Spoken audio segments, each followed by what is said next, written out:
Good afternoon, everyone. Welcome to this consultancy refresh.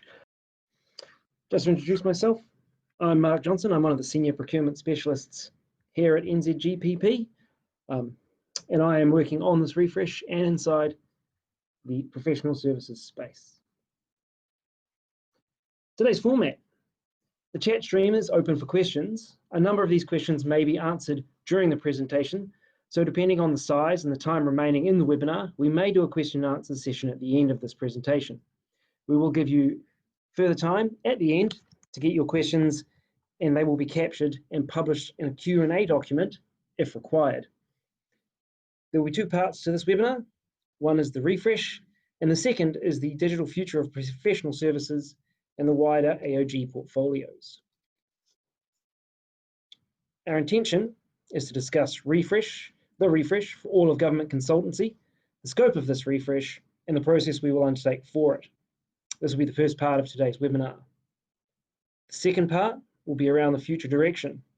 We will also talk to you about the near-term enhancements, ongoing improvements, and future strategy for both this contract and the wider portfolio. Then a timeline of the refresh and our Q&A session, time permitting, of course. AOG Consultancy was set up as an evergreen contract, meaning there is no expiry date to this one. The initial panel, Tranche 1, was established in 2015, covering 6 subcategories. Tranche 2, established in 2016, adding another 5 additional subcategories.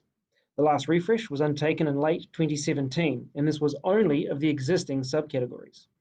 Historically, these refresh processes have taken several months to complete, with suppliers responding to a comprehensive request for proposal, with a lengthy wait for new providers to be added to the panel. We've seen a year-on-year increase in agency spend and participation through the contract. We have 159 participating agencies, $390 million of spend in the 1920 financial year, and we have 604 providers across the 11 subcategories. In 2015, these were the foundational objectives that were set.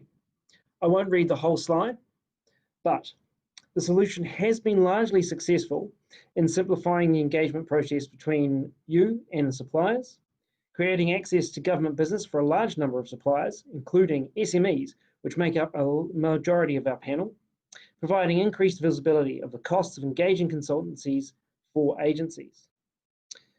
These were the 2015 overall objectives from the beginning of the contract. In light of these, we have a much more focused set of objectives for the refresh we're going to run this year. We did look at several options for this contract. One option was to leave this panel closed and look at a next generation solution, but the feedback we've received from you is that it is time to refresh this panel. Letting new providers onto the panel to include new skills and disciplines in the consultancy market. This includes areas like business continuity planning, as the events of this year have highlighted.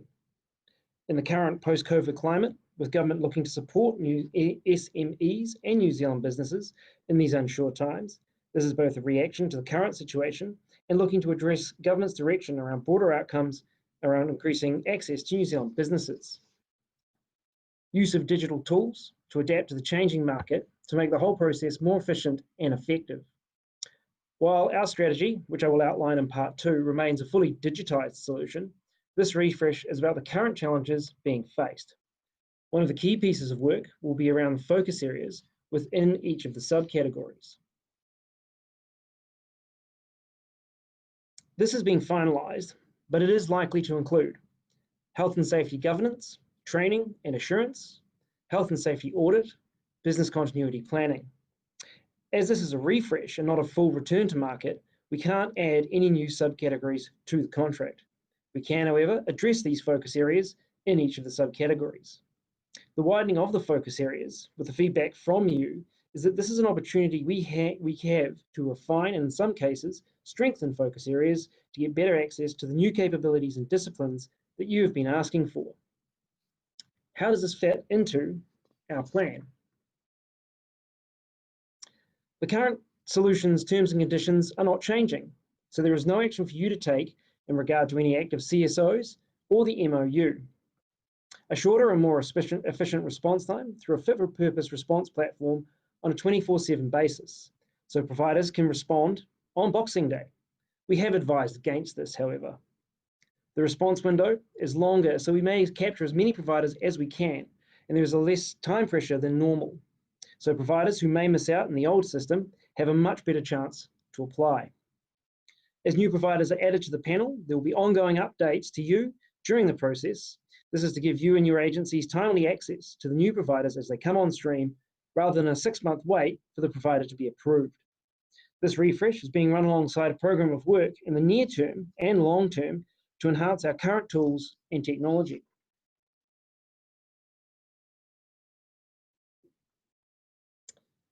The future improvements. Through engagement with you, providers, and industry bodies, we have identified key areas of improvement for the future of consultancy. For the system enhancements, once again, with your feedback, we have received around OPD, the online panel directory, and this is being folded into the enhancements and getting the shortlisting, key information, and other services being provided. As this is a large panel, the enhancements we are working on will look to make that number more manageable when you interact with the panel on OPD. Improved data and insights, as we NZGP are providing this to support your buying decisions with a particular focus on supplier performance, visibility, and a filtering of specific supplier capabilities. This is particularly important, once again, with the large volumes of suppliers this contract has. Greater clarity, consistency of secondary procurement processes, and detailed feedback on providers and how this will be addressed. An increased flexibility of scope and access to specific capabilities. Health and safety is an area being highlighted by you. And for other agencies across the panel, making it easier for suppliers to respond to you with the skills and capabilities they require in an efficient and effective manner. These improvements are both specific to consultancy and to the other panels NZGP is maintaining.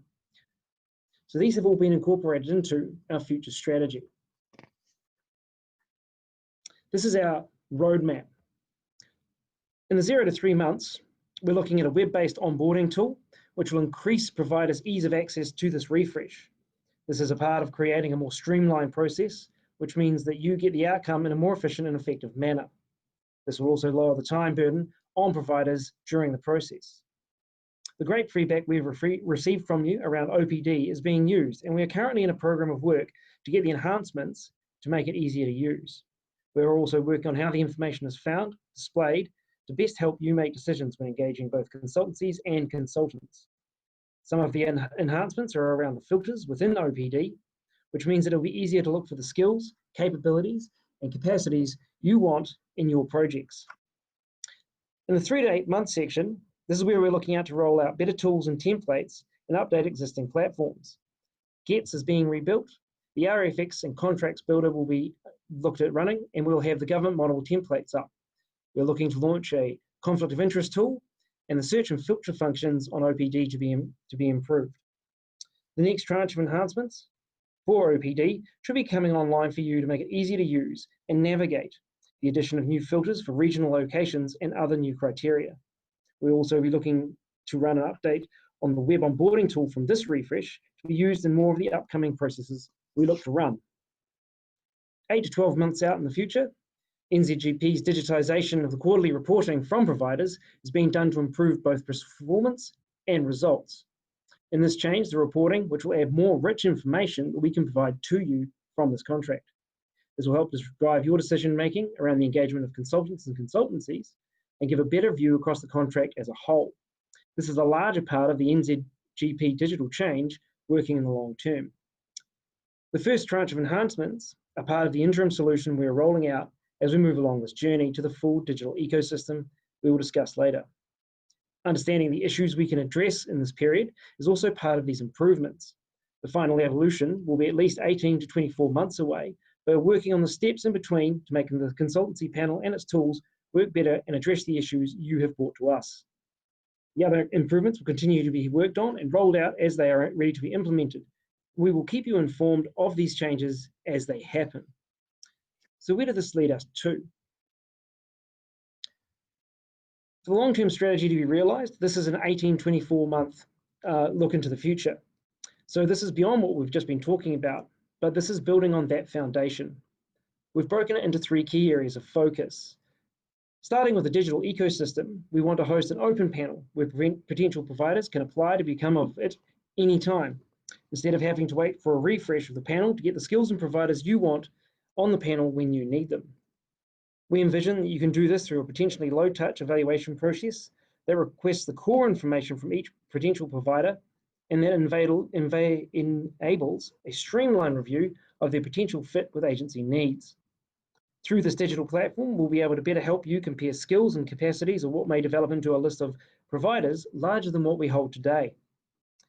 The solution will do this through filters and search based on capabilities, skills, capacities, and characteristics of providers, so that you can help them match them with your agencies and your projects. So, for example, you could identify those providers with specific capabilities they need to help narrow down your search prior to launching any secondary procurement process, removing a lot of that high-impact, low-value work. The second area of focus is processes and resources. We want a new solution to focus on supporting ease of transaction through improved processes and resources. We aim to establish toolboxes that we develop with you that offer resources, templates, and guidance that assist you in your transactions and secondary procurement processes. There are some examples of the sorts of things we can look to provide: standardized evaluation and guidance, best practice examples, service order templates, and performance measurements guidance. Noting that there was feedback that suggested standardized evaluation and guidance was paramount. Right-sizing the procurement process that you run was also a popular topic in our engagements. We want to see a new solution guide agencies into the following processes that are best fit according to the piece of work scale, value, and complexity. We don't want you to be running a high-cost process for low-value pieces of work.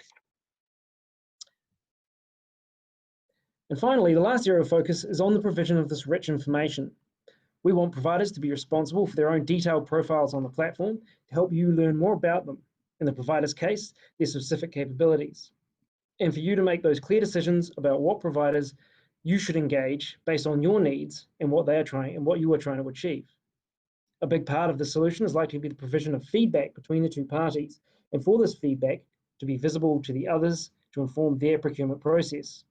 But not only feedback, we also want you to have access to providers' track records, so you're best equipped to choose the right provider.